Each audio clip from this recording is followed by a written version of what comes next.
on the side.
This is Kentucky's Voice Radio, covering the latest state and local issues with Tom Fallbush, Bob Scott, and Jim Waters. All right, welcome to Kentuckiana's Voice, or Kentucky's Voice, and it should be Kentucky's Voice, so forgive us for the lower thirds. We're trying to work on our graphics here, and so it should be Kentucky's Voice. But welcome to the show. This is the only program in Louisville and the state of Kentucky that deals with news and politics from a conservative perspective. And, of course, what's in the news this time of year? Of course, it's June, and so in current our current history, that's June represents Pride Month, right? We're in Pride Month, quote unquote, which is a month that's been set aside to celebrate all things LGBT plus, the alphabet people and the movement. And so what's interesting about that is this year it's sort of not so much. It suddenly disappeared off the radar in many ways. And so we're going to discuss that today, and we have a great guest today as well. And we're going to dive into all things LGBT, and also not just the cultural, not just the political that's going on with that, but also we're going to get down to some hard issues. What is the nature of same-sex attractions? Why do people have these sort of things? Is there hope for people that are struggling with these issues? Obviously the culture is sort of turning away from the cultural political movement, and there's a term called woke fatigue or LGBT fatigue that people have now. We're just tired of this being shoved down our throat, but outside, and that's a great thing. It's a positive thing. I think our culture, in a healthy way, is rejecting this bad messaging. But beyond that, there are people's lives that are impacted by this, and there are people struggling with these issues. And it's not to say that us as conservatives, we should have compassion for people that are struggling with these issues. There's some real emotional, spiritual needs that folks have that are going through this stuff, and we don't want to just ignore that, even though we do have to fight back against the bad messaging and the cultural messages, and we have to protect our culture. We got to protect our kids. We got to protect people we love people we love from this stuff that's damaging. And so, so let's get into this. So I want to start off with a quick video just showing how this is impacting culture. And so I just lost this video. Let me get this back up real quick. But let me just show you what companies are doing here. Microsoft, no change. Xbox, no change. Disney, no change. Target, no change. Starbucks. Even Starbucks roached out on the gays? Of all the people that roach out on the gays, you're going to expect Starbucks to do it? Damn. Wow. Okay, let's see here. Bank of America, no change. Nothing. What about Blizzard? No change. What about World of Warcraft? Also no change. Google, nothing. Actually nothing. Even the Google homepage. It might actually be over this year. Or not really over, but like the mass corporate support for it might be over. There we go. And I think that's exactly right. I think we're seeing that up to this year, you would see all the major corporations get behind this movement by selling products. So like Target, for example. Target would have a whole section on LGBT Pride Month, and they would sell things like swimsuits that had tucking features. So if you were a transgender person, you could hide your man parts in the swimsuit, and they would put this out in front and center for the whole world to see. Not this year. You go into Target right now, and Pride Month is basically celebrating America. It's red, white, and blue, and so Target and all these other companies, they've kind of pulled away from this whole dynamic. So I think people are tired of it, and people are like I said, there's a woke fatigue, and a lot of it has to do with the Trump administration. I'll show you this meme here that. I'll pull this up real quick on the screen. A lot of people are saying Donald Trump killed Pride Month, and not that he personally did it, but just the Trump movement, the whole his election, just the sort of the cultural zeitgeist that he represents is ascendant, and I think companies are responding to that, and they're saying, hold on, we thought the mainstream was the LGBT movement and the woke movement. We thought that was it. But oddly enough, as we start promoting that, like Target, we've lost money since then. So something's odd there. And then secondly, now elections and policy is starting to change away from that. So maybe that isn't the mainstream. Maybe we need to just back off of that. And tell you what, before we go into it, let me introduce our guests. We have Daniel Mingo, who's with Abba's Delight. And Abba's Delight is a ministry that ministers to folks that have same-sex attractions and sexual addictions and things like that. And Daniel, are you with us? There we go. Great. And pardon our audio. We have some audio issues today, so Daniel's on his phone, but you can still see his video here with us on Zoom. So. Daniel, welcome to the program, and so yeah, Pride Month has kind of disappeared, and so what are your thoughts on that? And the well, Tom, thank you for having me today. It's a pleasure to be here. I think Pride Month in the culture has all but disappeared, particularly with the push from the corporations that have supported it in the past, but I also think we're going to see the LGBTQ community doubling down on their own efforts to promote Pride Month, even if the media and corporate America is not promoting it. It's as out there as it ever has been for the LGBTQ community. They are still as determined as ever to put it front and center, and as some have described, push it down our throats. That's exactly right. Yeah.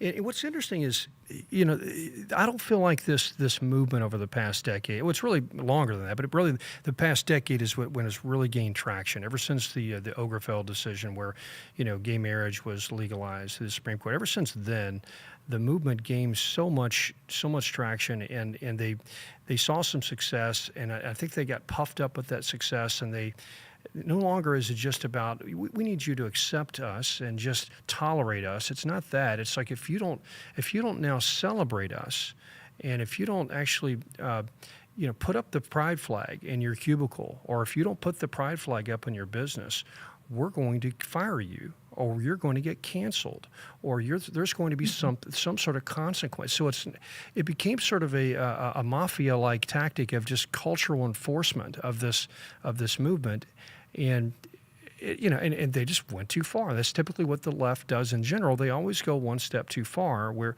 pushbacks occur. At the end of the day, you and I are both from a worldview that we feel like same-sex attractions is not a healthy thing. So it's something by nature it's going to implode just by it's very by the nature of it. And so so the culture and society is sort of, we're at that point now where, okay, we can't go along with this anymore. First of all, we don't agree with it. We think there's men cannot be women, women cannot be men. We don't want you transing our children. We don't want you grooming our children. And if I have a disagreement about your lifestyle, it doesn't mean I hate you. It just means I have a disagreement. But you're not going to enforce that down. Enforce my compliance down. So people have had several years of this now. They've tasted that side of the fence on that approach, and they're tired of it. One reason Donald Trump and the conservative movement, the conservative populist movement, is successful, is a reaction to that. I think it's very clear. So, don't you agree? I mean, what are your thoughts on just why people are feeling this way? Actually, this is a movement that has been totally intentional of not just, like you said, accept us, but the movement itself, going back nearly 40 years now, there were strategic plans, strategic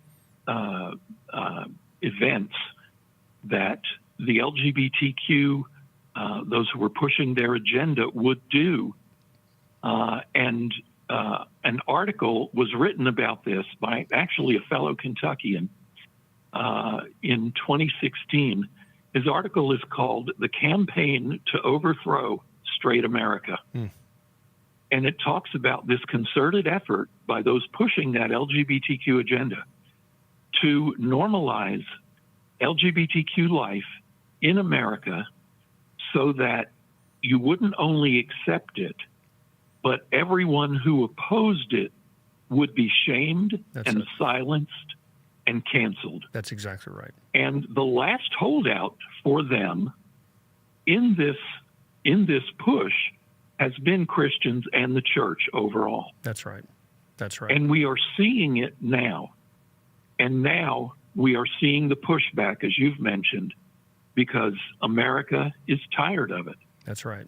But not a lot of people realize that it was a concerted effort. That's right. Yeah, it was there was an agenda very early on to make this happen, and in part of that agenda, we only have about a minute less in the segment, but part of this agenda, though people felt this pressure from all, points of society, from media to academia to to government, we felt all these different inputs of, hey, get in line with this, support this. People really don't realize that was a top-down, almost artificially imposed agenda, and a lot of this has come to light here with the latest administration, where they've uncovered a lot of funding for these radical left groups that really funding through these NGOs, not government organizations, that were getting money from the government to basically promote these radical agendas. And so, so in a sense, we were paying our tax money was going into paying for this agenda to be pushed down our throat and to be enforced. And so now that's over. And so I wonder if this is going to have staying power, because now that the funding's gone, and there's not a grassroots support for this anymore, what's the future of this?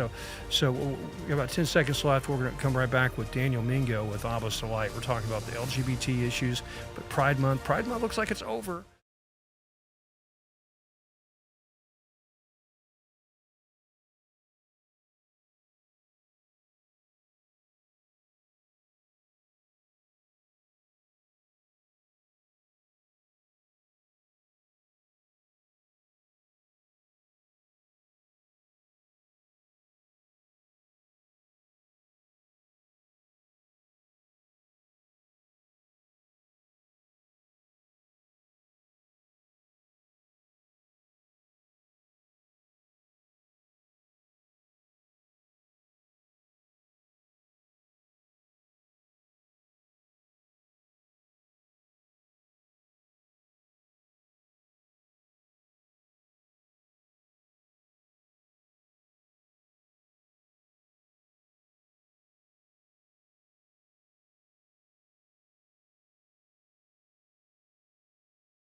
Now, back to Kentucky's Voice Radio, online at kyvoice.org.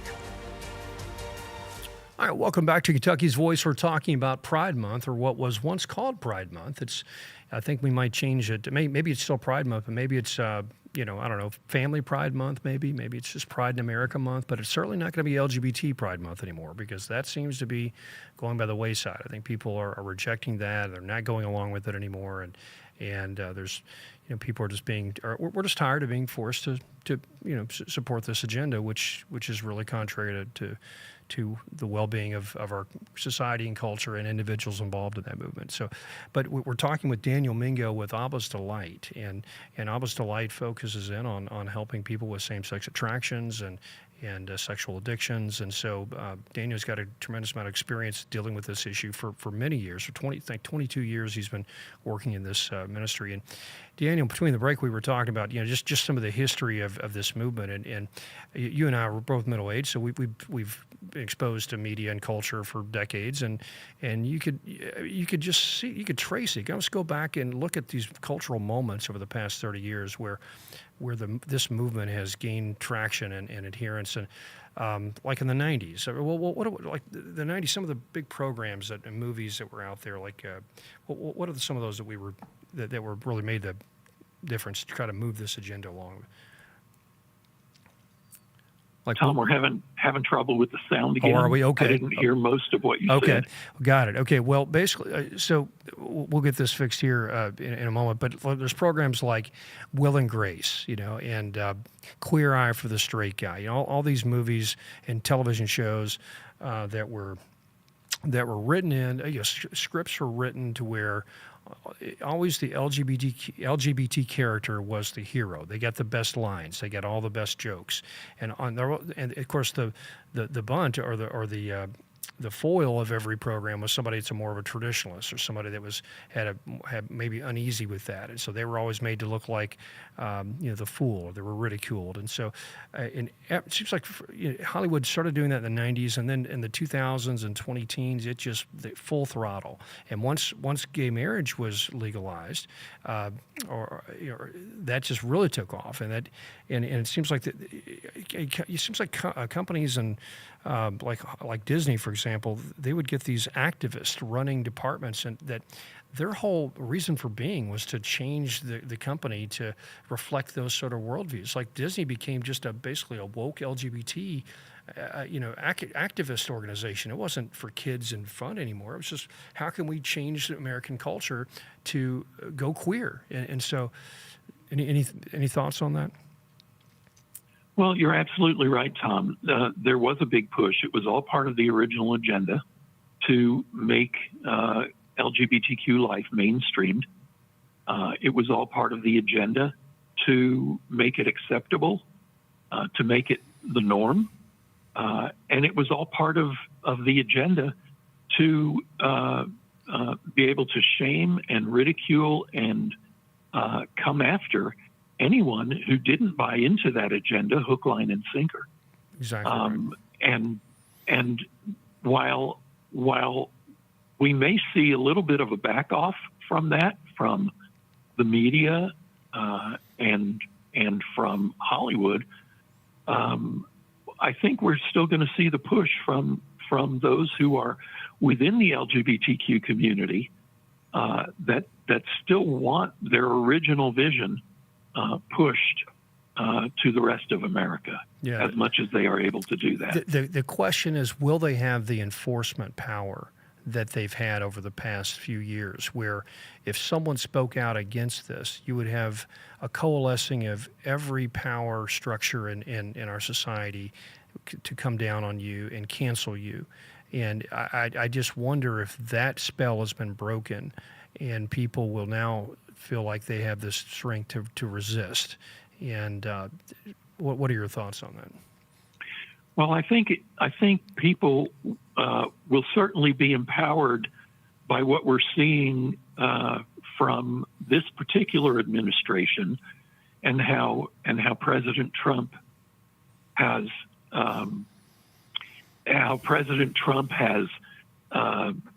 been able to silence some of the rhetoric that has been coming from the LGBTQ community.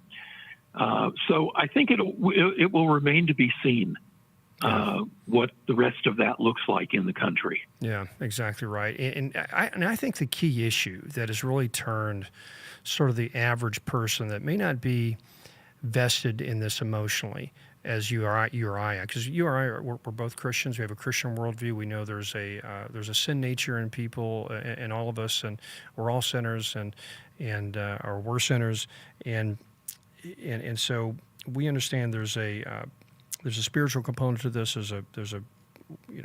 So obviously we were always vested in this from the beginning. But I think the issue that's really turned a lot of the average Americans over is the trans movement, and how it is sort of taken the logic of the gay rights movement and sort of pushed it so far to where it's now even just the average person is looking at this going, hold on.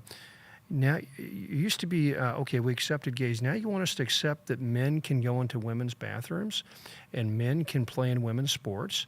And I'm supposed to accept drag queens showing up in my kids' school and reading them story. This is, what is the agenda here? It seems like it's more than just let's teach people to accept, and it's all about civil rights. It seems to be, it's pushed beyond that to almost like a grooming model where we're trying to encourage people to explore this. And the result has been, and you know this because you counsel people with this, an explosion of interest in same-sex relationships, especially among young women. There is a huge movement right now in young women of confusion and lesbianism and bisexuality and that is well. Matter of fact, I've got a clip here. I want to show you.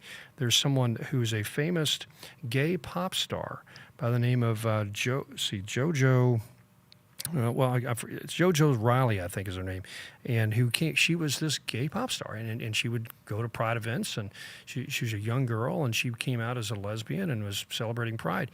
Suddenly, she has started dating a man. And she's getting all this pushback on this. And so it shows you that, in a sense, that this is very suggestible in a lot of ways, and she's trying to defend her. I'm going to play this clip. Listen to her trying to defend herself against the attack of her now dating a man, I'll be really honest. I see the lesbian community coming at me saying, like, how dare you, whatever. First of all, let's clarify a couple of different things here. Sexuality is fluid. Gender identity are fluid. You can be one thing today and one thing tomorrow. People saying to me that I have never been a lesbian is crazy. That is absolutely crazy. I fell in love with a female at age 17. And like that same female is in my life, and I have a very special place for her. Obviously, our relationship did not work out, but even right now, going through all this shit, she reached out to me today and was like, you can always lean on me. And I was like, I genuinely, I know. Like, so to say that I was never a lesbian, it's like, people are searching for something. Yeah.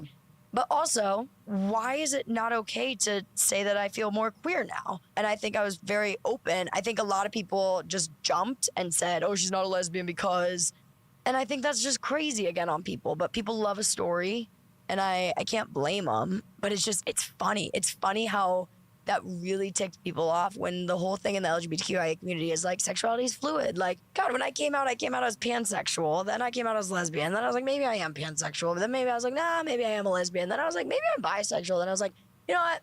I think I'm just gay. Don't know what that means. And I was like, nah, maybe I'm a lesbian. And now I'm like, ah. So she thinks she's just gay, Daniel, but she's now dating a man. So if that's her statement is a definition of confusion. And so this would not have, wouldn't be going on 20, 30 years ago if the culture wasn't pushing all this. And the proof's in the result. You can see studies after study of young women identifying like in the 20 to 30% range, being bisexual, where 10 or 15 years ago, maybe 1 or 2% at the most. So something's going on in the culture, well, we have 30 seconds left. I'm really anxious to get your thoughts on this because you deal with this every day. So we're dealing with Pride Month, LGBT issues. Is the pushback here? We think it is. This next couple segments, we're going to talk about the nature of same-sex attractions and what's been going on in our culture. Because at the end of the day, that movement is really just trying to encourage that, and we think that it's unhealthy, and there's a lot of reasons why. So.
follow the Lord get told the same things. You were never gay. Right. Now, back to Kentucky's Voice Radio, online at kyvoice.org. All right, welcome back to Kentucky's Voice. We're talking about all things Pride Month because it's June, and June has been designated as Pride Month. And if you don't celebrate Pride Month, well, then you're a bad person. And so, but you know what? Suddenly, the whole culture, suddenly, all of America are bad people because we're tired of it. There's a woke fatigue. There's an LGBT fatigue that has kicked in, and we're just all tired of it. So you can see corporations and government institutions, and they're all sort of rolling back their Pride Month celebrations because they kind of get it now. It's like, well, this stuff has been artificial, and people don't really support it anymore, and we're tired of being browbeated about this, and so we've covered that a bit, and now we're going to talk. And we have a wonderful guest today, Daniel Mingo with Abba's Delight, who deals with people that are going through same-sex attractions and trying to work through that in their life. And let's get into that issue specifically. This last segment, we watched a video of a young pop star who was famous for being an open lesbian, and she was just celebrating LGBT lifestyles and dancing erotically and just doing crazy stuff. Now suddenly she's dating a man, and she is all in love with this man, and she's getting all this negative feedback from the LGBT community saying, well, you were never gay to begin with, or you're just a big traitor, and all this stuff, and it just shows you how we're in this moment where the culture has pushed this so much, and it's almost proof that this stuff is very suggestible to people. But Daniel, what are your thoughts on the video? I'd love to unpack, because you deal with this quite often. So what are your thoughts on someone like her, and how would you explain this? Well, I've got two thoughts, actually. The first one was when she was talking about how they were challenging her about not ever being gay, because she was gay for a while, and then she went through the pan phase, and then all these other phases she talked about. And then she decided she was going to start dating a man. They were telling her, well, you were never gay. Well, that's the same kind of thing that those of us who have left an LGBTQ life to follow Jesus have been told as well. You were never gay. The other thought I had about this was that she made the comment, obviously, we're all searching for something. Yeah. And that is the absolute truth. That's it. We are all searching for something. But who we're searching for is Jesus. He is the only one who can fill that void in our heart that we keep trying to fill with other things. And it may not be LGBTQ stuff. It may be liquor. It may be gambling. It may be any other sin, any other thing that we want to give ourselves to. But nothing is going to ever fill us except the Lord. And those of us who have left LGBTQ to follow Jesus had that revelation from God, had that realization. And we've turned away from that to be able to follow him, because he is the one who holds eternal life, and the only one. That's exactly right. And I just want to echo that. And the key issue is this movement has pushed this lie that your same-sex attraction is inherent to your being, and you're either born with it, or it's something that is so powerful that you must now be defined by this.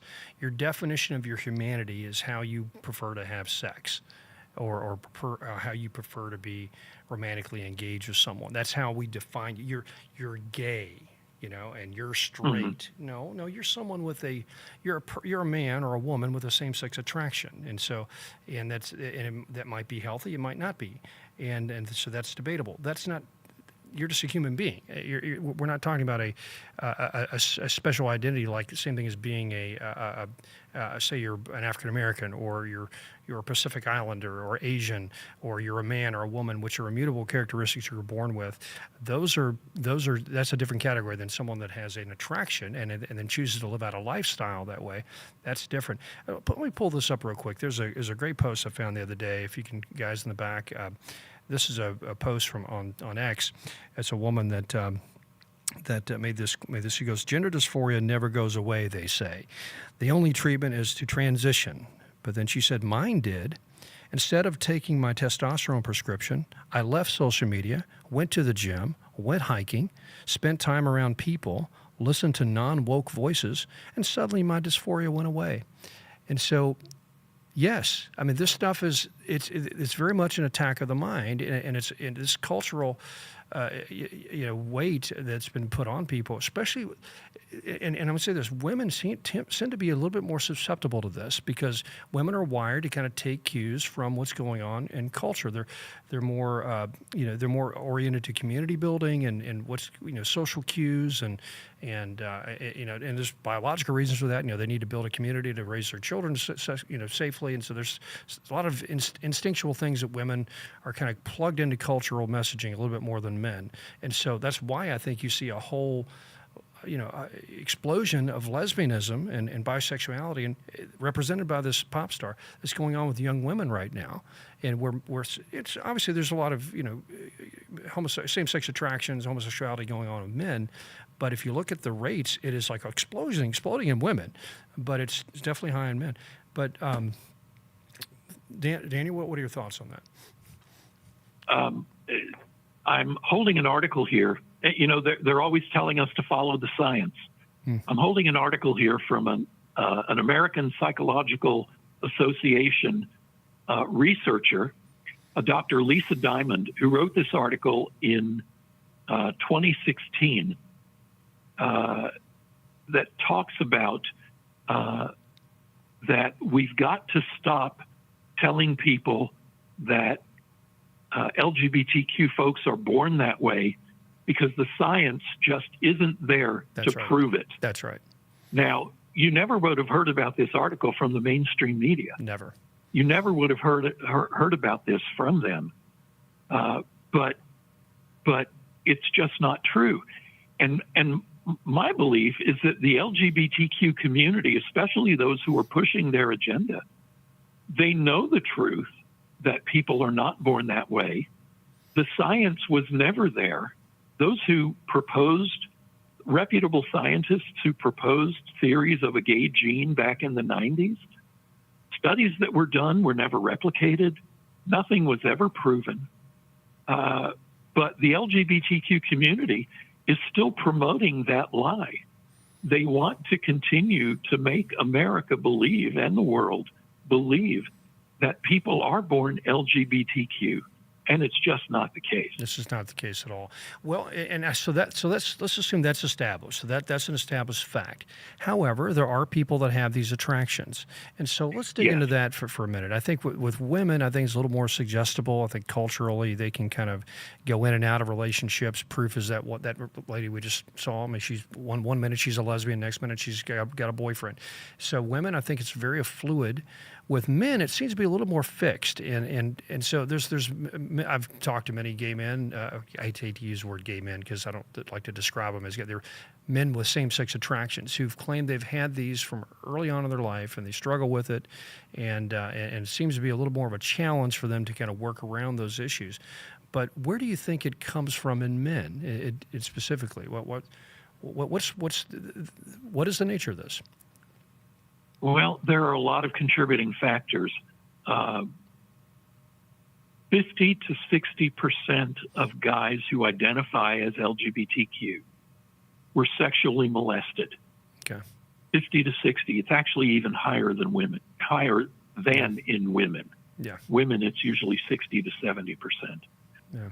In my case, in my life, I was one of those 50 to 60%. Okay. I was raped by a man when I was 13, just starting puberty. I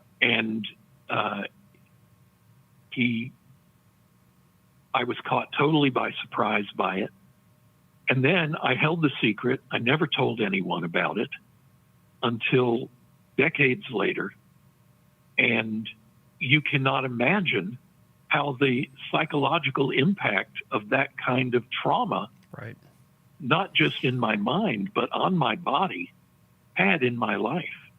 Exactly right. And so for a good many of those people, those guys who have identified as LGBTQ, it does have to do with some kind of trauma.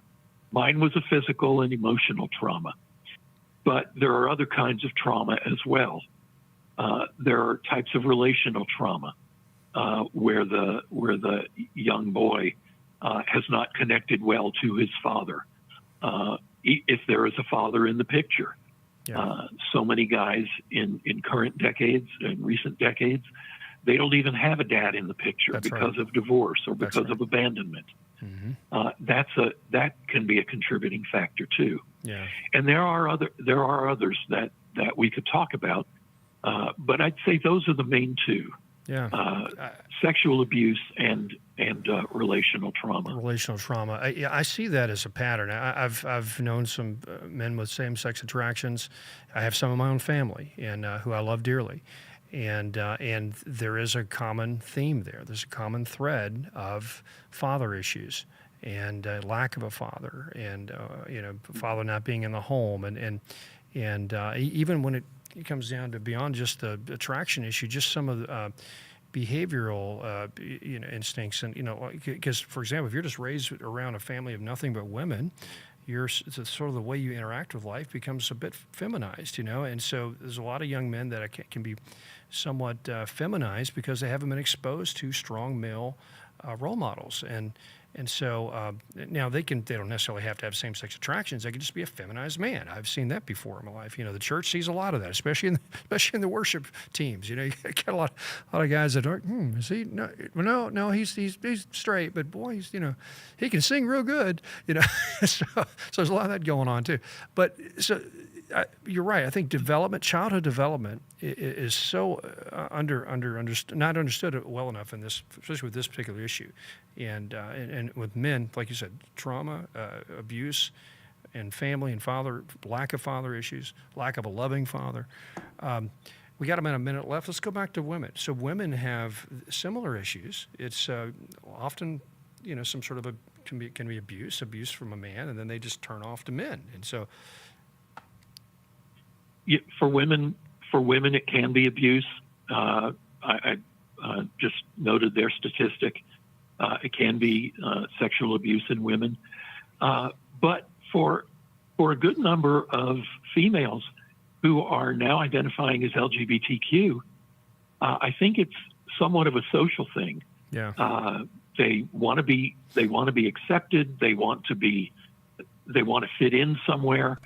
And it has become kind of trendy to be able to identify as LGBTQ because it's a place where they can find acceptance. It's a place where they can find love.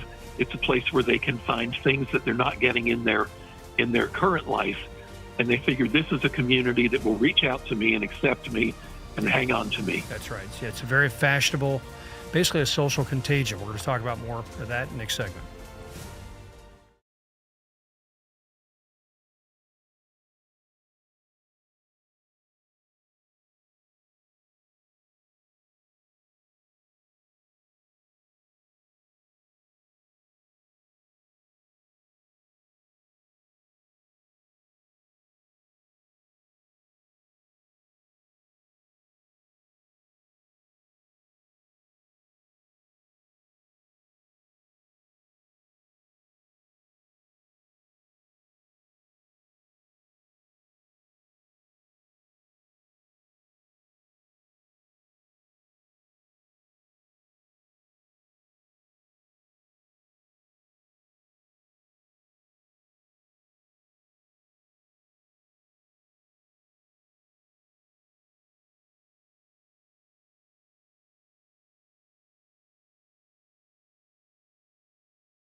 Back to Kentucky's Voice Radio, online at kyvoice.org.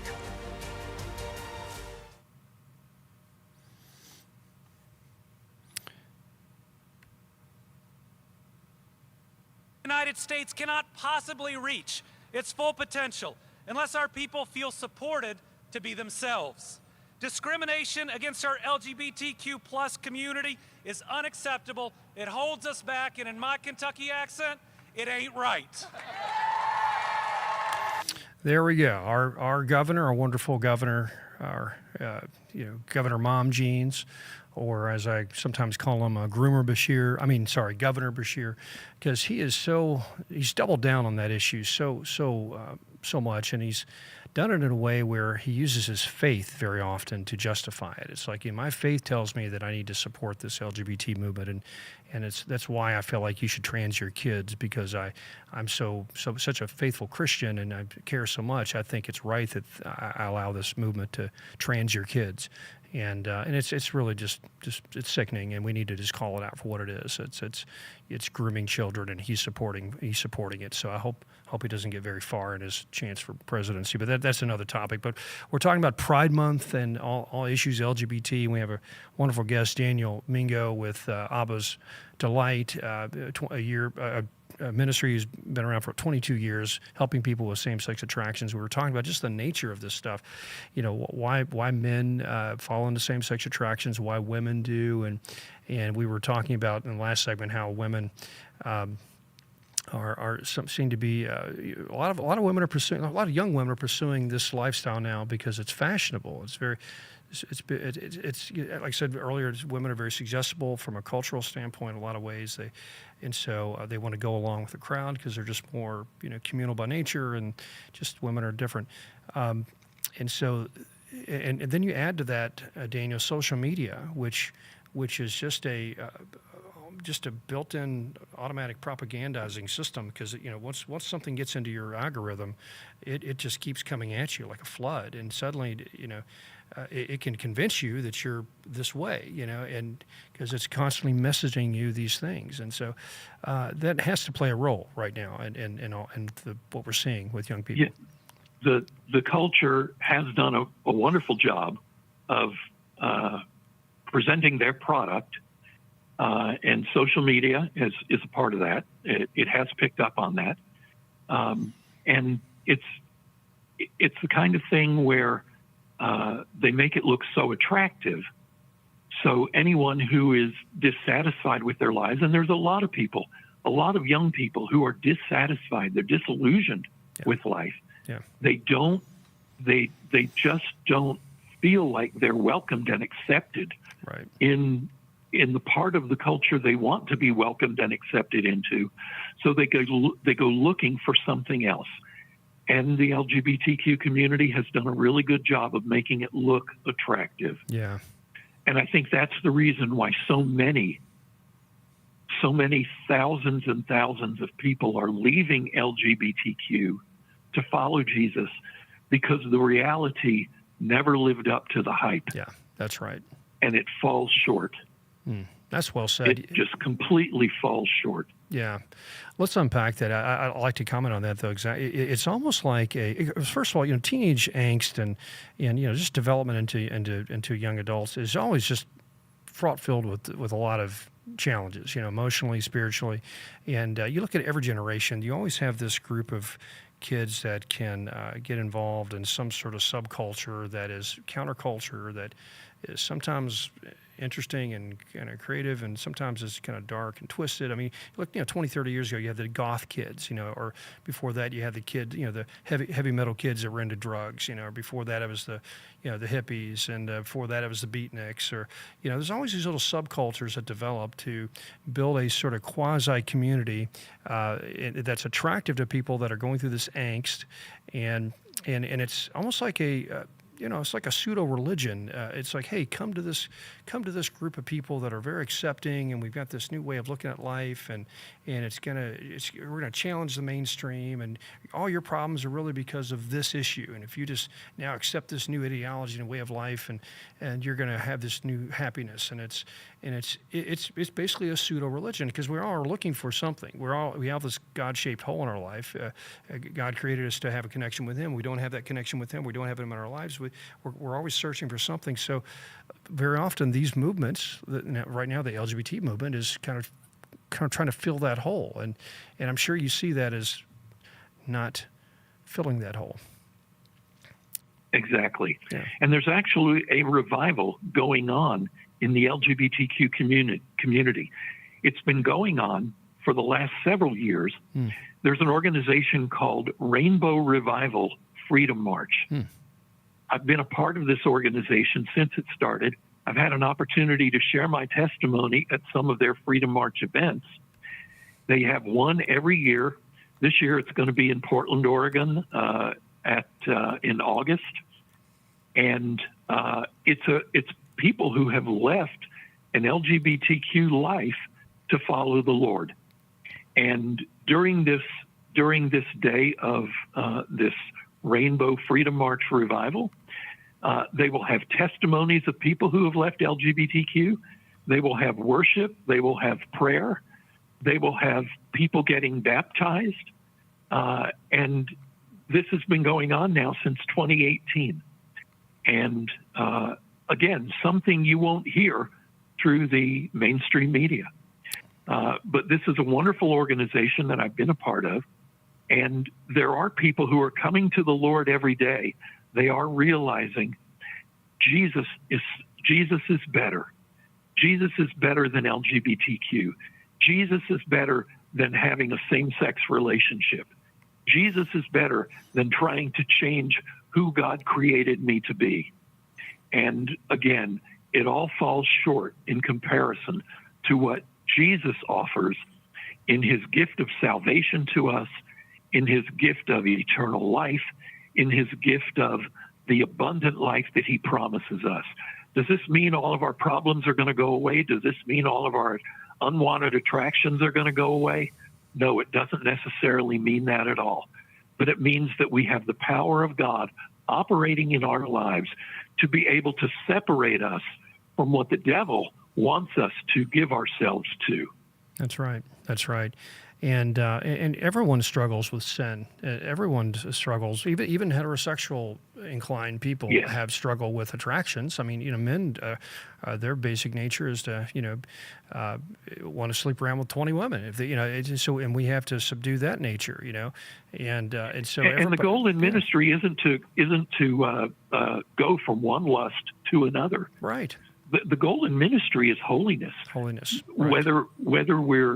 Whether we're hetero or whether there's a homoerotic attraction, right? The goal is holiness and purity before the Lord. Yeah, and there's hope, and those desires can change, and they often do change when people come to the Lord and really pursue this. He has a way of changing your heart and lining those, kind of realigning those affections in the right way. And what do we? Because there's a lot of folks watching that don't have same-sex attractions, but they have people in their lives that have those sort of issues. And so, what would you say to someone that maybe like a parent or an aunt or who has a nephew or a niece or dealing with this stuff? What do you recommend to folks that have loved ones struggling with this? First of all, you want to love them where they are. You don't want to say, "No, you're not gay. You're not gay. You're not gay." This person that they're talking to has obviously lived with this condition in their lives and are just now coming around to tell people about it. They've been living with it for years, most likely. So to tell someone in that situation, no, that's not true, you're negating their feelings, you're negating the things that they think, even if it's lies that they're believing, and most likely is, you can't come at them negating. You need to come towards them with love and compassion, but also you want to speak the truth. You and you don't want to buy into the lies that they are believing. They may not be in a place to be able to hear Scripture right off the bat, so you need to be sensitive to the Holy Spirit when you're relating to them. But above all, you need to love them and you need to show compassion. You need to relate your own experiences to them where you have fallen short of God's standards and relate to them in those ways. Another way that they can help is that Abba's Delight Ministry has had for about 12 years a family and friends support group who have loved ones who are gay identified or in the LGBTQ community. We took a year off hiatus from that, and we're looking to resurrect that group again. But we need more parents to join us. We need parents so that we can teach you the best ways to love your LGBTQ identified individuals, the best ways without sacrificing your own biblical integrity. That's right. So contact us if you have someone in that situation. We would like to get you involved in a support group to help you with that. That's wonderful. So Abba's Delight, and I assume it's online and on social media, and it's based out of Louisville. Your ministry is based here in Louisville, Yeah. Louisville, Kentucky.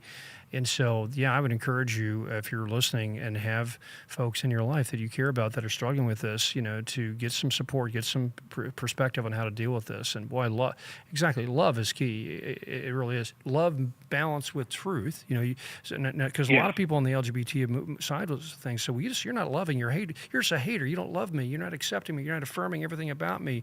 And I define myself as this way. And since you don't agree with it, then you hate me. And that's just the opposite.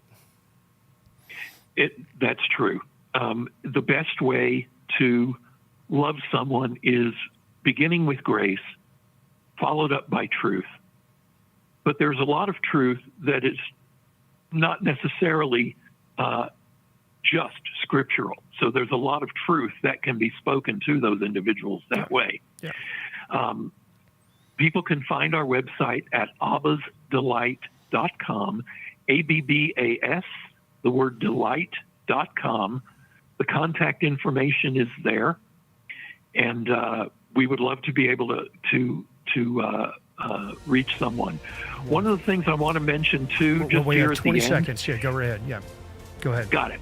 One of the things that I want to mention here at the end is that we don't go after the gay community trying to make them to change. We only work with people who come to us who are already being convicted by the Holy Spirit that what they're doing or what they're feeling is not in line with God's will for them. Right. That's right. And that's the right way to do it. Thanks for watching. Pride Month is over, thank goodness. All right, great.